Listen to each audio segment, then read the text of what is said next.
would expect anything different. Could be. Welcome to Deal With It. I'm here with Mr. Sean Dice with Rice, never changing that, ever. And I am the oldest man of 40K, Brad Chester, currently looking for chapstick because my lips are falling off, but we're going to just figure that out. We're going to talk about some space dwarves. You know what? I don't care that they're League of Votann. In my mind, they will always be space dwarves, and I have a box of miniatures from like 23 years ago to prove they existed. We got some stuff to talk about. They might be top 3 most improved. Would you agree with that from the data slate? I think so. I think it really gave them like a direction to go in. Just saying, here's your guns, point them at these things. And here's some more stuff to do it with. There's some more stuff to do it with. Love it. Let's talk about how we're going to deal with it. As usual, we deal with it with our 5 steps, which is preparation, one of the biggest ones for me, identify strengths and weaknesses, making a plan, practicing that plan over and over and over, and then from your practice, making adjustments, which is such a big deal. And remember, as always, you can't make ridiculous adjustments. You have to have a core of your army, and then you adjust from there. Especially with Votann, you don't have a whole lot of things, so you don't want to be throwing everything out. Yeah, if you change your Votann list a few times, I don't even know where you'd end up. All Hearthkin, the 18 bikes. Ooh, all Hearthkin. So, well, let's go down. Let's talk some stuff. Let's talk luck has, need keeps, toil earns. Fucking you, Votann. Whoa, oops. I got a, you know what? Screw it. I'm just going down to preparation now. Sean, tell me about all 11 units that I have and what they do. This is a good point. If you're a Votann player, come on, you got to know your 11 units. And yes, I say 11 units. Uther is not real. Do not take Uther. He is worse than a call in every single way. Just play him as a normal call. I love that you said Uther is not real. Yeah. He's not real. He's a fancy call in your army. And someone asks, is that Uther? No, that's his brother Gruther. He's just a normal call. My brother Gruther. Yeah, that's just what it is. So the big thing with Votann is if you've only got 11 real units, you should probably know what they do. And what this allows you to do is when you're thinking about, hey, what kind of terrain am I playing on? What are the rules going to be? How are they going to rule different interactions? You already know them all. You already know them. You got 11 units. We're not over here with Codex Space Marines and 234 units or whatever ridiculous number Brandon keeps telling me, and I keep going, yeah, but half of them are leaving. You don't have to worry about all of them. You got 11. So this is it. This is the holdout units that you are saying, hey, what do these actually do in my army? You've got your characters. You got your call, your Ironmaster, your champion, and your psyker, which Brad and I talked about before the show. Boo on psykers. Dwarves don't have psykers, damn it. Give me my anvil back. Yeah, I want my runes. I want my runes of power. But as Brad and I would go on forever about how fantasy dwarves are awesome, this is space dwarves. You got to know your characters. You don't have that many. Basically, these characters you're going to decide, are they going to be part of a trading piece unit, i.e. your Hearthkin, or are they going to be part of your like anvil type damage dealing unit, the Hearthguard? And, then yes, we have the Ironmaster. Surprisingly, the Brokier guy is going to go with the Brokier Thunderkin and give them buffs. Not a whole lot of real work you have to put in to figure that out. That's just where they go. Then you have your basic trading pieces. You got your basic dwarves. You got your Hearthguard, as I said, your damage dealers. And then you've got transports. And Brad likes the Berserkers. I think the Berserkers went down points, but they're not awesome. And that's going to round off your total pool of available units. do have to state that Hannah, who plays Votan, and just played them this weekend, by the way, doing a Votan stream while I'm at work, the injustice, judgment on you, judgment on your cow. Yeah. Sorry, Anna. This is just the dwarves come, and sometimes you aren't prepared for it. No. Well, let's talk about with the preparation what we're going to do here. So we're going to talk about preparation, and we're going to talk about some of the combos we have. Uh-oh, Peaches Destroyer shooting up with a $5 super chat. Right. Space dwarves, you say? I'm pretty sure they'd be great drinking buddies with my space wolves. But aside from that, how do I challenge the long fang for best space wolves?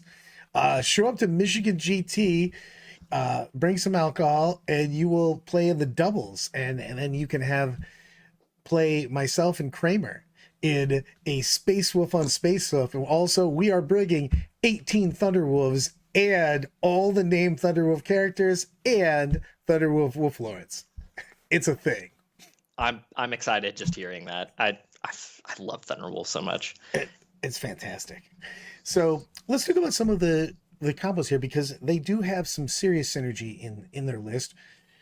Now, let's back up just a little bit, though. And we talk about combos. Let's talk about the things that they did buff. You now get to throw double tokens or grudges on 4 different units now, which is bonkers town to start the game. Makes a very big difference. Well, but you do have to figure out what you actually need, because I have seen people talk about this, and what happens is you start putting on grudge on things that you kind of just don't need grudges on. So you have to watch out for what's already going to be just grinding tokens anyways from you, and what you're actually going to need tokens on.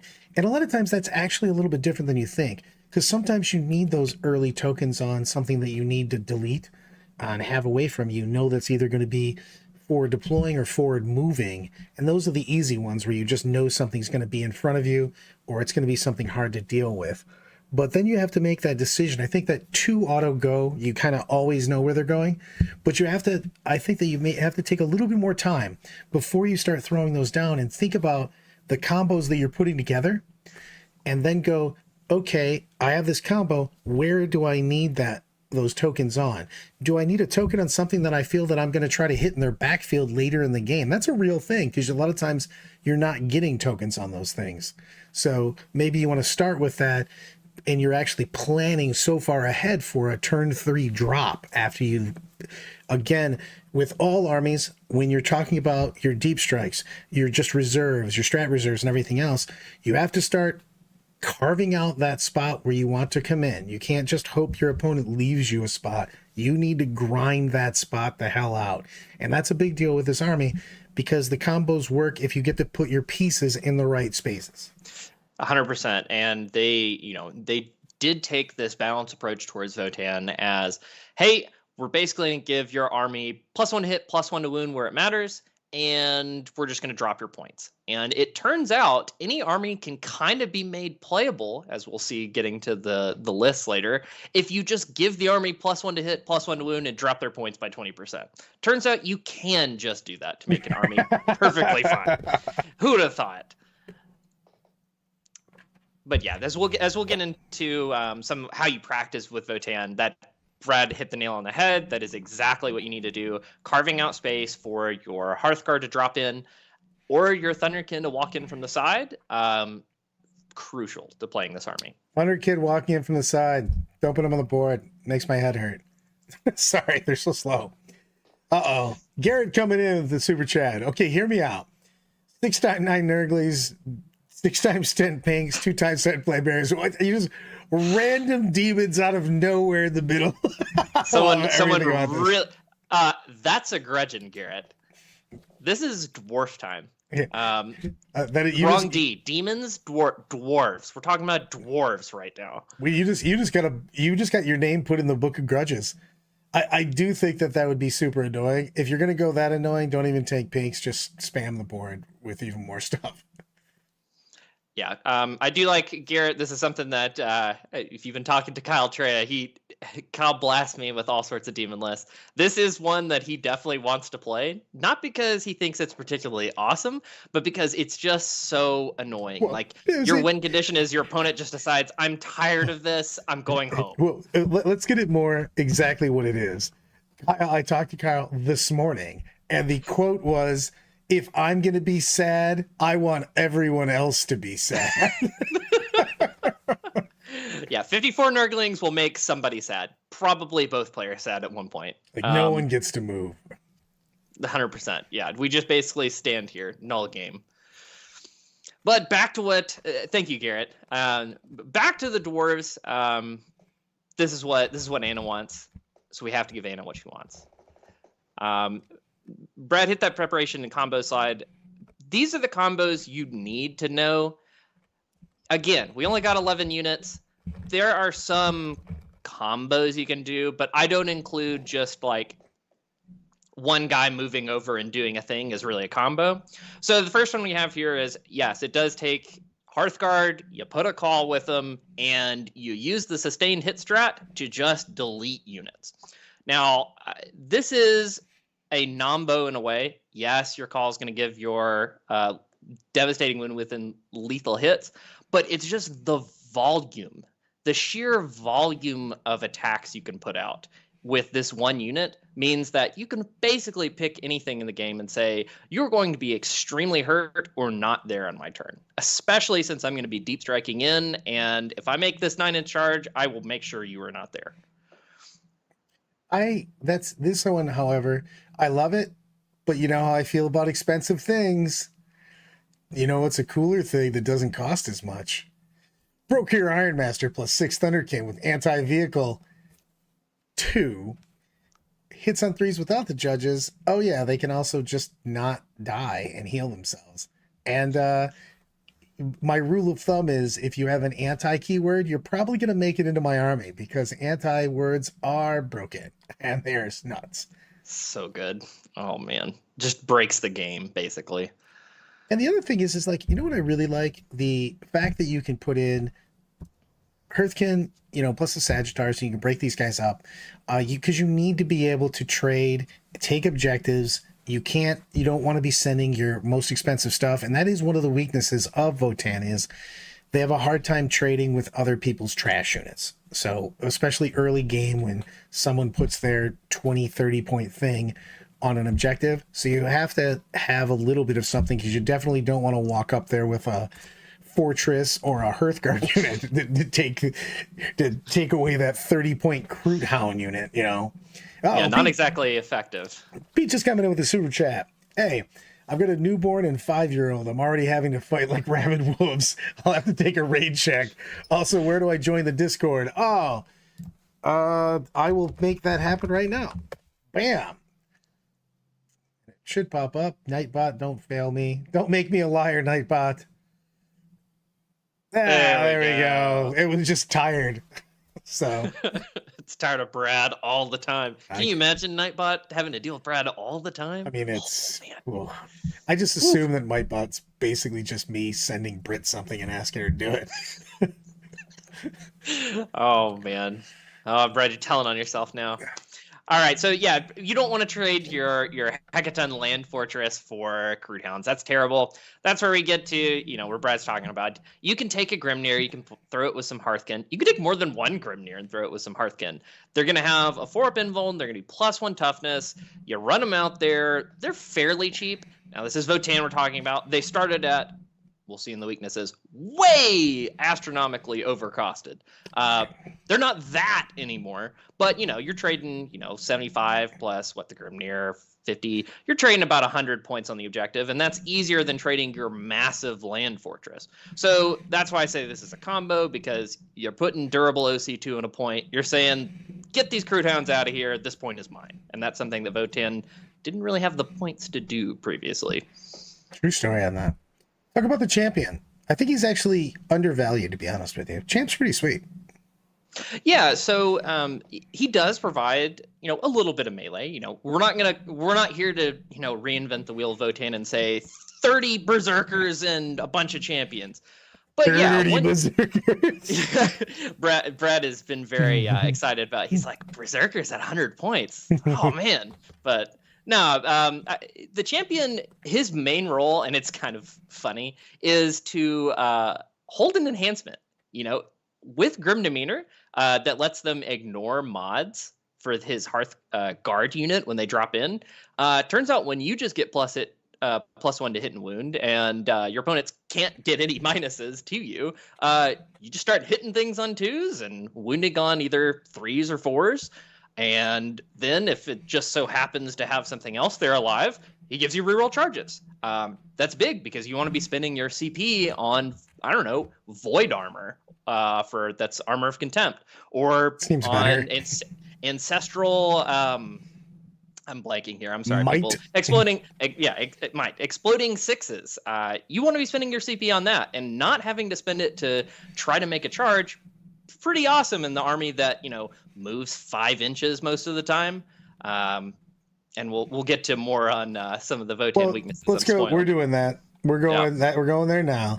I'm doing strengths because you have to be the bad parent. I know. I'm always bad. I'm always bad cop. Strengths. Grudge tokens, ignoring cover, sustain hits 2 strat. Their offense is so much better now because you have, well, 1, you just have more shit on the board, which just gives you more dice, but now you have more grudges. Fantastic.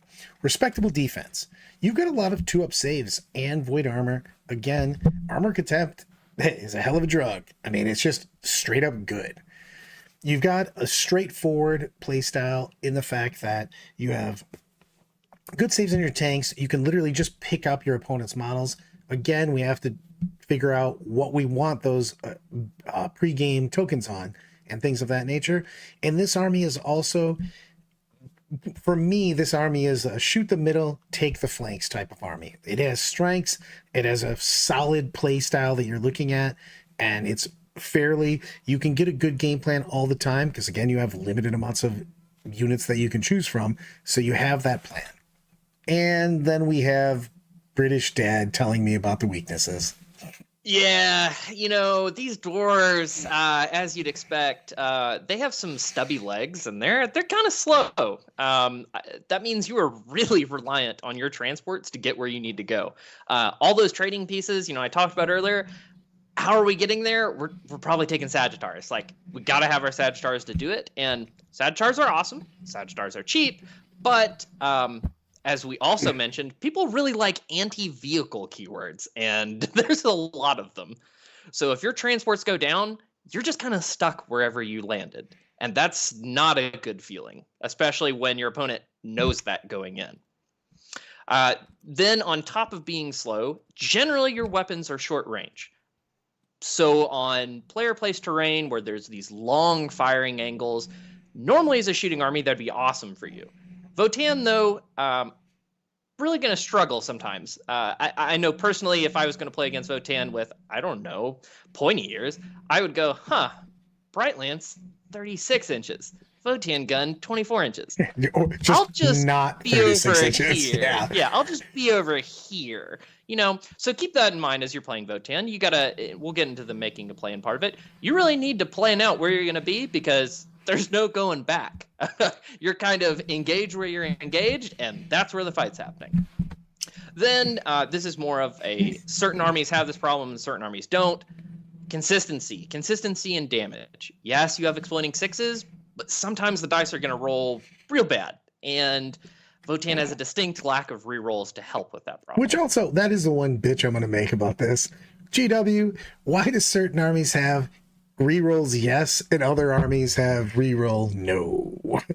It's not even just even remotely even. You either have all of the rerolls or none of the rerolls. Sorry. Yeah, and that, you know, less rerolls, suddenly Oath of Moments. Yeah, and they just decided less rerolls for the not for me, basically, with this army.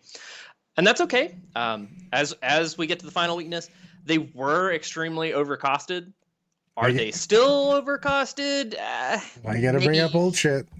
Yeah, maybe just a little bit, but we're way better off than we were.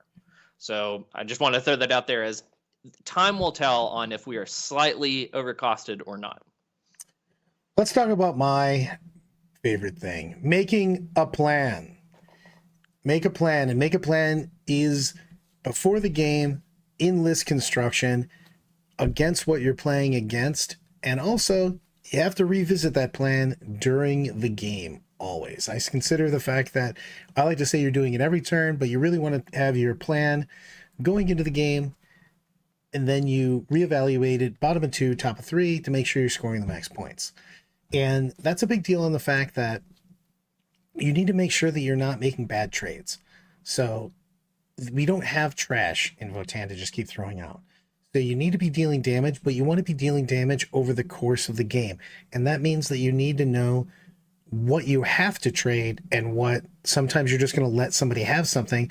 And that's why you have to have that plan and you have to know what your score is.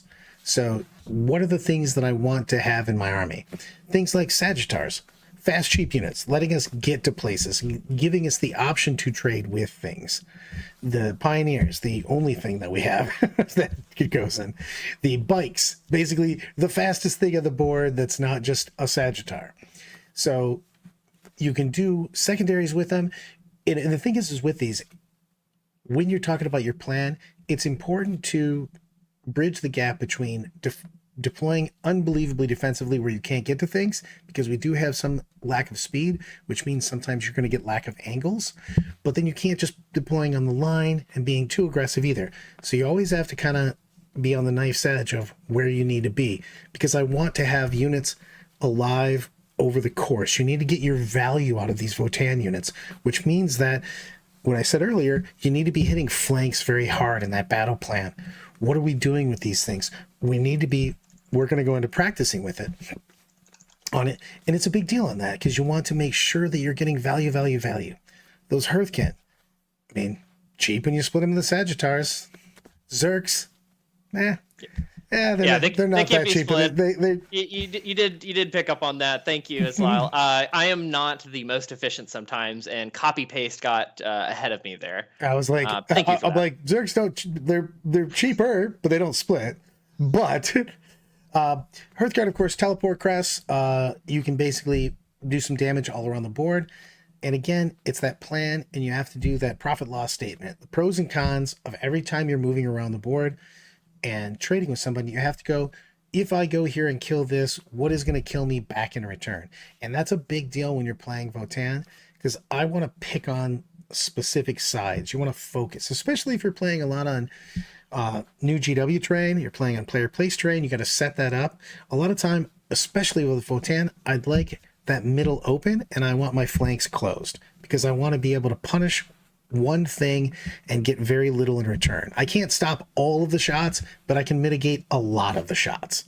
So, and that's a big deal, because again, you want to have that volume over the course of the game. And they do have a lot of dice. So that's just a huge deal in looking at these. And you have to know your battlefield role with these things. Just because the Sagittars are fast things that trade doesn't mean I want to just throw them away. You know, where can I put this and hopefully get another turn of doing things? I want to make it basically every time you're making a move here this applies for most armies, but especially with armies that have lower model count and lower speed, you want to be making the most annoying possible move for your opponent every time. So where can I be that my opponent's going to be super annoyed with me? And that's what I want. Yeah, because we're not saying just, take Sagittars to take Sagittars, or just take Sagittars so you can throw them out onto things. Sagittars actually are a good gun platform. You are not trying to just lose all your Sagittars right away. You are trying to use them in a way to enhance your speed, to make plays happen. As we were going to get to, and you can see one of the key units are your teleporting Hearthguard. That is how you're going to kind of set up the game. And as Brad said, you're going to move in with Sagittars, set up, and then drop in and I would say bring the anvil, but we don't get anvils here. Boo. So you're going to just bring the punishment. Tell them it's a Gretchen. Hit them +1 to hit, +1 to wound, exploding sixes, lethal hit, dev wounds. And your Sagittars are how you enable that play, because you got to get your opponent out somehow. And I want to go to practice. If you got to go into, Sean and I played a practice game on the Patreon Discord stream last Thursday. And when you're practicing, it is so important to be communicating with your practice partner, because you can get their opinion, and also it helps with learning how they would react to your certain moves too. Well, if I do this, they're like, well, this actually opens a play up for me, even though, you're thinking this. So it's important that you run through it. I mean, we played 2.5 turns. How many resets were I been in? Double digits minimum.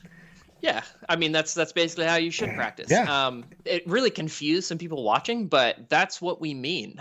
We mean be efficient as and I even said this to some of the Patreons who were watching. Brad and I are not going to play a full game, or we are going to reset several times. And why are we doing that? You cannot physically play enough games of 40K to get every different minutia and every different setting down. That's even more true now when there are, I don't know, 18, 20 different mission combinations. So you need to be able to be communicating with your opponent, changing things up, changing on the board. If you don't ever leave turn 2, I'm telling you right now, that's okay. Because once you make the correct decision or you figure out what it is, you don't really need to go so much further than that, because you're already going to know what to do. I mean, you're already going to know, this is my game plan.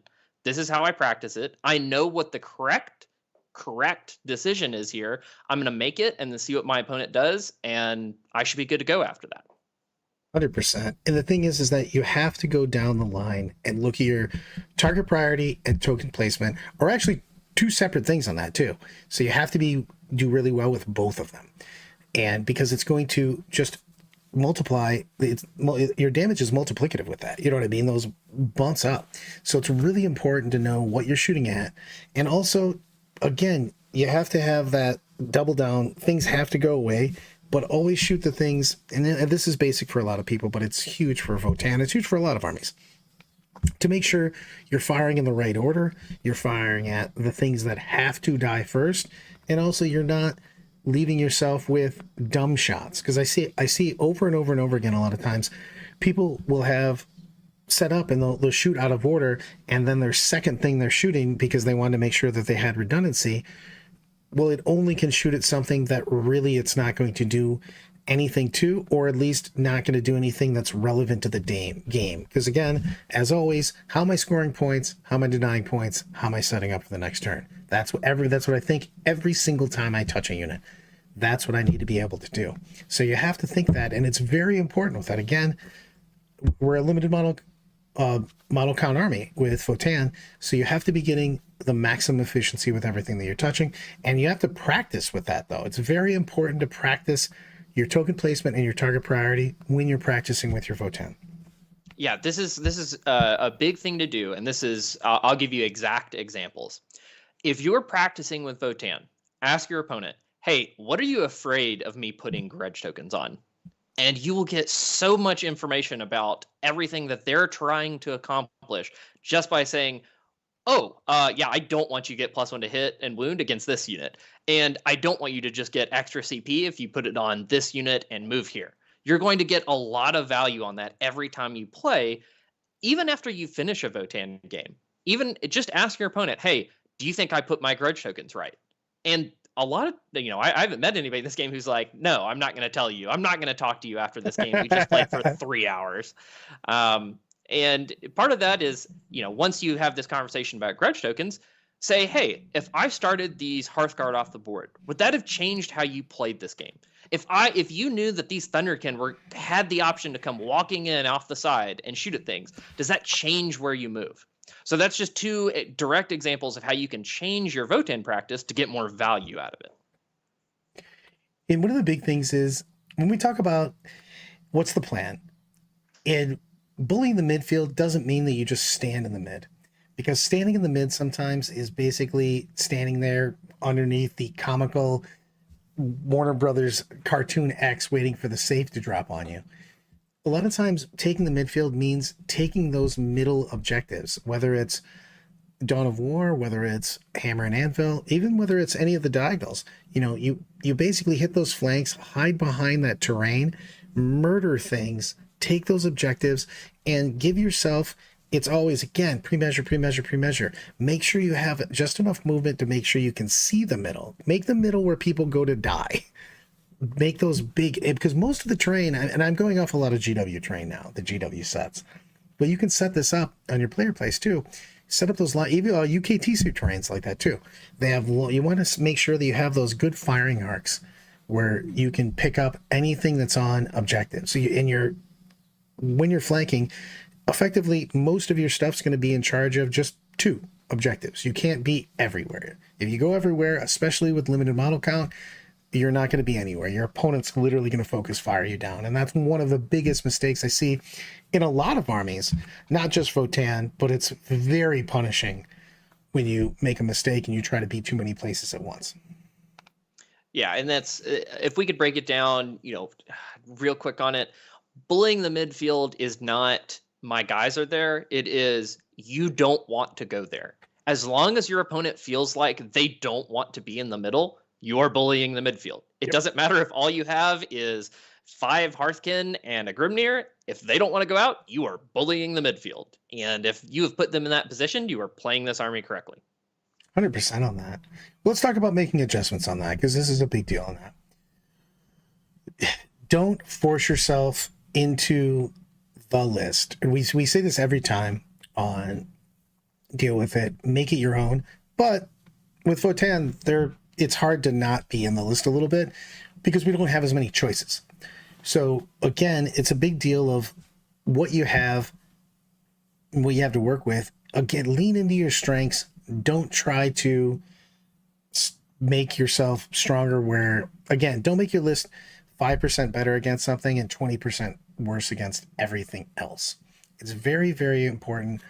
And I think that with everyone, but especially Votann, you have to have proper deployment. I would say that deployment in your first turn are the most important things in the entire game for every army, but it's especially big when you have an army that doesn't have a lot of trash pieces. So you have to make good decisions about where you start the game and where you're going to be. And that's bigger. Where you're going to be is actually way more important. So you need to deploy in that vein of looking at it, especially if you're playing a lot of player place terrain, to be honest with you. When you're playing player placed, you have to set your terrain up to where I want to be later, not just deployment. I see people all the time, hey, I can't get shot in my deployment zone. Cool. You're going to be in your deployment zone for 1 turn. So, you know what I mean? So get out of there. It's very, very big. Yes, targeters were hilarious when no one else could measure but you. Yes, that is a real thing. So, but go ahead, John. We'll rock with this. Yeah. That's so when you're making your Votann list, don't, I am someone who often likes to take something different, something very different, mainly because I feel like it gives me a little bit of an edge when my opponent's a little unprepared. If you are someone who likes to do that, but you love Votann, do not stress out if you are taking the same units as everyone else. That is not on you. You only have 11 units. Some of them only do one thing. They might do that one thing really well, but don't stress. This Brad mentioned, we say this every time on Deal With It. You do not have to play any one list. You can find success with several different lists. But if every list has pioneers, that doesn't mean you just can't take pioneers or you shouldn't take pioneers. It's just you should consider them. You should consider what they do for you and your strategy and how you like to play, for example, Votann. And we mentioned it all the way through. This is small people have short legs, and I can't seem to get there. Brad hit the nail on the head. You have to deploy exactly where you need to go, and it does not always mean just hiding. When you're starting out and you're learning competitive 40K, usually the advice you get is, well, just hide everything. As you start to play more, you'll realize, I really can't hide this one guy because he needs to be in this spot. And if they just move out and shoot me, I just have one unit that can trade back with them. And that's okay. But if you just hide everybody behind the ruins as Votann or Death Guard, for example, it's going to be really hard to get where you need to go in the later game. You have to throw out Carbona's suggestion to you. Sean, you need to offset yourself from your logo or change it to be viewable on your massive Bieber shoulders. I want to be forced to check out your page because of brand bombardment. Thank you, Carbona. If you can't see a Dice with Rice on YouTube, You can just check me out too. We also have all these here, so if you ever miss a stream, they're always there. And it's also live there right now. Also, yes, we're also live at the same time. Technology. The wonders of the modern world. You want to jump into a list? Yeah. Let's just jump into the list because we can talk about what's going on. Well, sorry, my bad. That's a lie. We got to deal with it first. We got to go down the 5 steps, and then we'll go. So we already talked about these a little bit. We kind of jumped ahead on it. With preparation, you need to know your combos back and forth. You have very few amount of units, so you need to know exactly what everything does. Your strengths and weaknesses are a big thing, and it goes hand in hand with making your plan, because you, again, don't want to be trying to do things that your army doesn't do.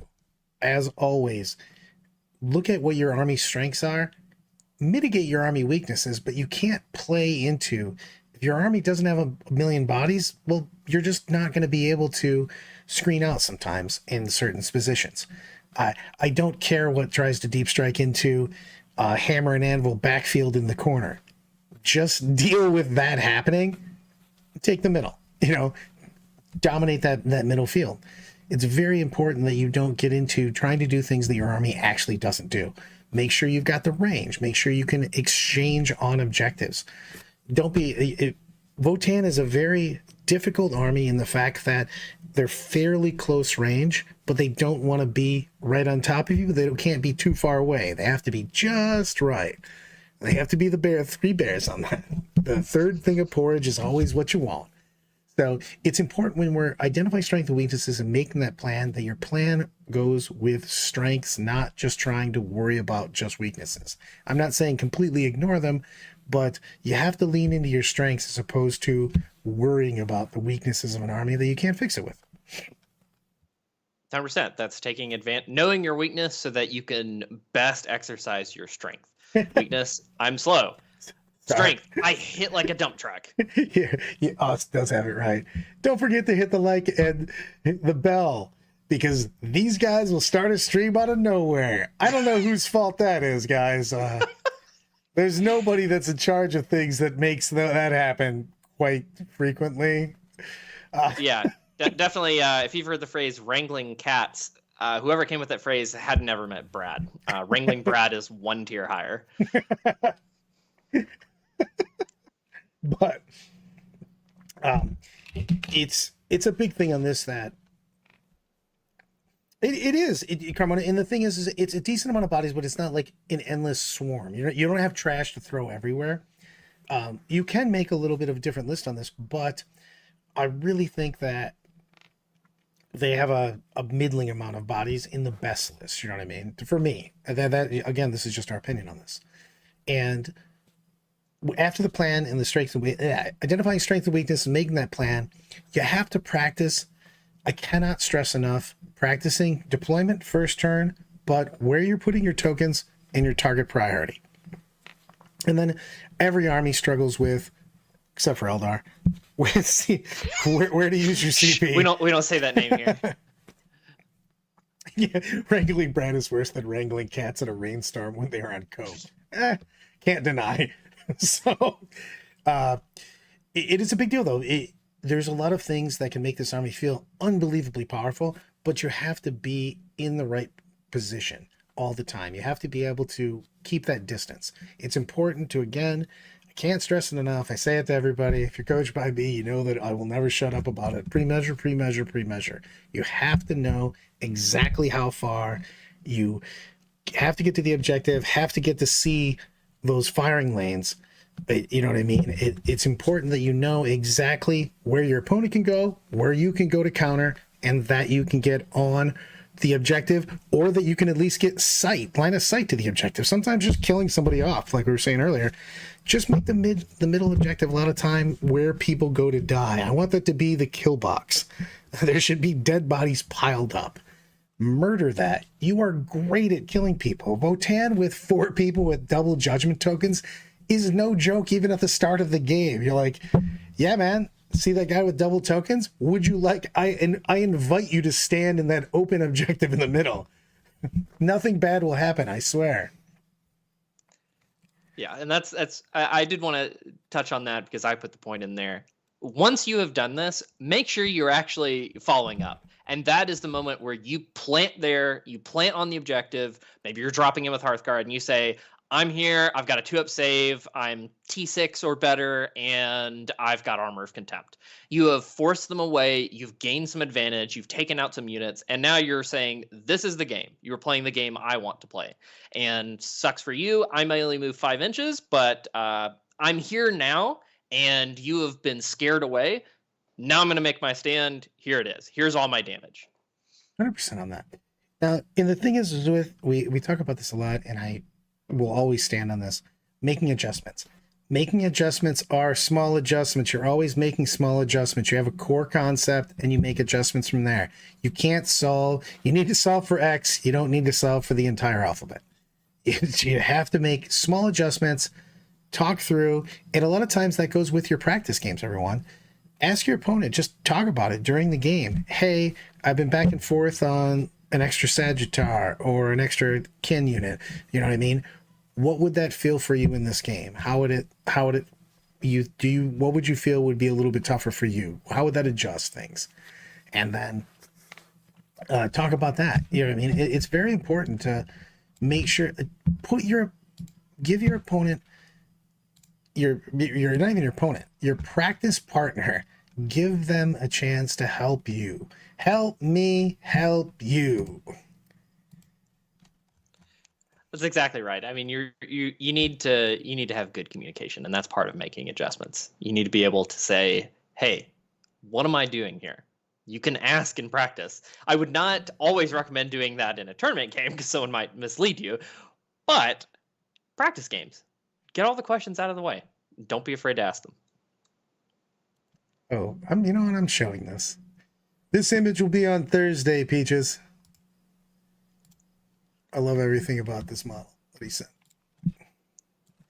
Again, it's a random thing, but I like to showcase people's models. Don't be afraid to put them up in the Discord, and I like to showcase them on Thursdays. So if you've got something you're working on that you're proud of, or you just think it's cool, throw it to me. I'll put it up on Thursday and run through it. Let's talk about the sample list. I'm going to let you run through it. All right. So this list did go 5-0 into GT. Whoever it is, I'm sorry. I could not distinguish between a name and a place. And I did not want to wrongly say someone's name. But you can find this on VCP. There aren't a whole lot of people going 5-0 with Votann. First, we've got the Call. He's got the Devastating Wound Gun. He's got the Mass Gauntlet. He's got his Rampart Quest, so he's at least going to give invulns. And this unit is going to pair, as you see, the Champion and the Call are going to pair, like I said, with those Hearthguard. Then we have the Brokir Ironmaster, who is going to be handing out Judgment tokens when he comes in with the Brokir. You've got the Einherjar Champion, basic loadout, and Grim Demeanor, as we said, is going to let you ignore mods. So you drop in, you've got Armor of Contempt, you've got +1 to hit and wound, and they've got nothing. We have 10 Hearthguard Warriors, which I think are going to start being a staple in every Votann list, mainly because you can take Sagittars, split them up, and then have 2 units that can go out and trade. They can sticky an objective. Basically, they can just do everything that you need to do in a Votann army that you couldn't do previously because you had to either focus on damage or focus on scoring a few points before you got tabled. Then we have the Sagittars. I think every list probably should run some Sagittars. Sagittars have a great weapon in the high las, and some other piddly shots. I don't really count on the twin bolt cannon to get anything done, but bolts still like rolling a lot of dice, man. It's still dice. I mean, you just roll some dice, and if it happens, it happens. Sweet. Your Sagittar only cost 100 points. It's doing its thing. As you said, we got the 6 Brokir with the anti-vehicle 2+ weapon. I would include, this is personally for me, I would take this unit no matter what. Having played with anything with anti-anything is just felt so good. And the fact that you can take your Ironmaster, you stick him in there, suddenly they're hitting on 3s, wounding on 2s. Oh my gosh, it's just so much damage just piling up on your opponent. Plus, he's also got my favorite enhancement. Not because of what it does, just because of the name of it. It should just be disappointing glare is what it should be. However, you've got your 20 Hearthguard, which makes me have heart palpitations immediately. Oh, so expensive. Yeah, this is the anti-Brad unit. Brad may be small, but he is he doesn't want to be tough. He wants to be small and squishy, squishy and useful. He wants every unit to do its thing. Honestly, I really do like the Hearthguard. I like the big units. This individual going 5-0 went with the volume of shots over the plasma. So he's going with volume over quality. And I think that's probably a good choice nowadays, considering that Dev Wounds just means you don't get a save anymore. All those Feel No Pains to mortals don't do anything to these Dev Wound guns. Sorry, Custodes. You don't have an attachment rule. They're like, cool. I would prefer you take the AP3 flat 2 damage gun. But me just not getting a save and losing 4 custodians sucks. So, yeah, I mean, and they do solve the problem of you're a little bit slow. Well, when you can teleport in, you don't have to care about being slow. You can make the space, as Brad and I talked about, and then drop in. And you see he's clearly doing that right here. He's making the space with the Sagittar. He's keeping the pressure on from them going around the sides with some Brokir probably walking in out of reserve. And then now that he's made that space, he's dropping into giant units of Hearthguard. Finally, you have your one. I love this. Crawley has played the Land Fortress several times, and it is always hilarious when someone tries to take it down because you never quite can get it all the way down. So he's got one Land Fortress. This is just one. Hey, did you bring elite guys? I'm going to hit you with that flat damage 4. And it just keeps them honest from pushing you in too hard while you have maybe 1 or 2 Hearthguard units in Deep Strike. It's still durable as shit, too. Yeah, it's so tough. And you can just use it to say, did you come out? Here's my flat 4 damage. And finally, as I said earlier, you got 3 units of Bikers. This is the best scoring piece that Votann has, I think. Brad, do you disagree? No, it's still fast. It also has options. It has shenanigans that you can do, and I think that's important for anything. A lot of times the threat of doing something is a lot of times more powerful than the thing that it actually does. Yeah. And if you weren't aware why Brad and I are saying that, I know we briefly went over it, but having assault weapons, yes, and your cheap trash that can run around and do actions, being able to advance and do them, awesome. Also, this unit has the ability to just pull off the board and just come in out of reserves later. And since you are already, as we've stated, making this plan of making space around the board, you'll already have the space to walk in and do your secondary. Because they can't just sit in their deployment zone. They have to, move around the sides of the board and then get hit with Hearthguard. Or they try to poke in one direction. Well, that opens up this space on the other side of the board that all your bikes can just walk in, do some actions, do some shots. And this is a unit you can, I would assume, most of the time play one a little bit forward, so you can go score area denial with it, or deploy teleport homers in the center. And then I would have one kind of hanging out in the back board, and I played, to be able to go off into reserves as quick as possible to score things like bind enemy lines or investigate signals, because you don't really want to run dwarves backwards. That seems like a recipe to lose. And then one unit kind of playing, just angles where it can, getting some shots, maybe doing, a little bit of a trading piece here and there. 100% on that. Are we ready for the bonus? Oh, yeah. Brad is so excited about this. I'm letting him take it away. I mean, a tile list. Now, hold on. Wait. I do have one thing to preface. At LVO last year, pretty much all of us from DOG were on Tau. Brian, of course, was playing his NIDs, but the rest of us were pretty much on Tau. So Brad does have experience going really fast and shooting really hard. It made me think, after we had a weekend, we played some Tau. Tom played it over that. We've been practicing a lot. Lyle and I have been working on a lot of lists. And I also, because of the fact that we only had 11 units, I wanted to make sure that we had enough stuff in case we didn't get enough questions and interactions. So I wanted to throw this up at the end because holy bejesus, this army does dumb amounts of damage. and I know this is on. We almost split it in a double Votann Tau thing, like basically updated Tau, because they have so much stuff. This might be the most improved. Is it the best? I don't know if it's the best, but I think they got so many points that it's bonkers Tau. So you basically have Cold Star Kion on 2 commander, goes with 6 crisis suits, probably stays off board. Then you've got Farsight with another 6, and he's the wild card. They either start on board or they can also be off board, depending on what you're playing. Ghost Keel's a lone operative. He's going to go sit on that neutral zone objective. Crude Hound's what Crude Hounds do. 3 Piranhas. Now that they've changed, it's so big for Dark Eldar, for Tau, and a lot of others. Now that they made it so that it's whole, things like Piranhas with a, what it's 3 or 4 inch giant block, basically in a tiny body, are fantastic for move blocking. Also, they've got 2 secret misses and a fusion, which is nuts. So it is a tile list right in the middle of the dwarf stream. Then 3 Sky Rays.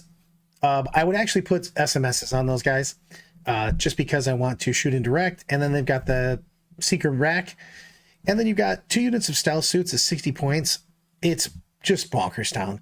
They're so ridiculous. They have 4 deploy, that teleport Homer, so you can do shenanigans. You get 0. It's effectively 0 CP, rapid ingress.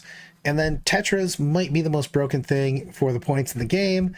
Full rerolls with whatever they guide and a marker light. Oh yeah, and there's 7 wounds apiece. Yeah, I mean, this is a sweet looking list. I know you were so excited about this. I am, though, because we put this on the board and we started rolling stuff. It just went, this is so much damage and so much trash. It makes my heart leap with joy. It's like the Grinch on Christmas. You know, I do have to spoil something here for everybody watching. If you play Brad and he's playing Tau, he'll just, if you start asking him questions, he'll go, "I'll just shoot you." That's his answer to everything. And that's not a joke. And it's also true, especially with this kind of list that he's making here. I love KR. I was zoning out of dwarves, now I get fish people. Oh, joy. They're haunting your dreams. But to be fair, I got excited about this, and I want to say the same thing I said in last night's stream on this. I think that everywhere, and I'm really excited to do more, deal with it, because with the change of the data slate, I think that we're going to really do some more deep dives. I'm probably going to put some polls up to see what you guys want us to hit in the next 2 weeks, as far as deal with it and just faction spotlights, basically. So we'll do more of this type of layout, because I'd really like to. I love going over the different factions, and now that we have a lot more faction parity, I'm very excited. I'm actually really excited for 40K right now. Don't care what other people say. One of the guys in the comments went, "I want to order whatever you guys are smoking." Well, I'm smoking life, baby. I'm high on life. I'm doing it. Because I think that there's some serious excitement on some lists. I mean, I was just super pumped to put this in. I was super pumped to talk about the fact that Votann is relevant. Those guys, like 2 weeks ago, if you brought Votann, you were basically also going to get whipped in the back afterwards, because that's what you were down with. So you got legit stuff now. Maddo coming in. $5 super chat. Miss a stream live, but you should both be ashamed for rating Tau high on the fun power rankings. Clearly in the pocket of Big Trip Time. I mean, I did say the Riptide was the first model I ever bought. So do with that what you will, Matt. Yeah, guy, I love this. Carl, if I was zoning dwarves, I would let them operate factories for the production of bombs made specifically for Tau within city limits. Oh, Jesus. So, should we put a pull up in Discord? I don't know if that's a thing. I sometimes make things up when I say stuff because I don't know how technology works. It's all magic to me. We can put it up on the Death or Glory YouTube, and I'm sure Still Frosty would love to help with that. He's an expert at making polls for YouTube channels. Nice. So we're gonna put that up and figure out what you guys want to see in the next 2 weeks, and we'll get some rocking and rolling. So, Sean, where can I find you? You can find me at Dice with Rice, 40K on YouTube. And if you want to watch me battle with some of the tricks that we're saying, you can find Still Frosty Gaming. That's where Brandon and I do battle reports. We have heard the people, and we're going to do more competitive games. So if you just want to see Brandon, who is probably one of the hardest people to score points against in 40K, battle against me over and over again with crazy lists, then check us out. And we will be on tomorrow as long as he doesn't abandon me for dogs again. So, and we'll be talking about whatever he's working on, because he is doing all of the modeling and all of the displaying. I guess that's still modeling, isn't it? Or is it just hobbying? I don't know. This painting and modeling thing seems hard. So, but on that note, let's Queens wave it out of here.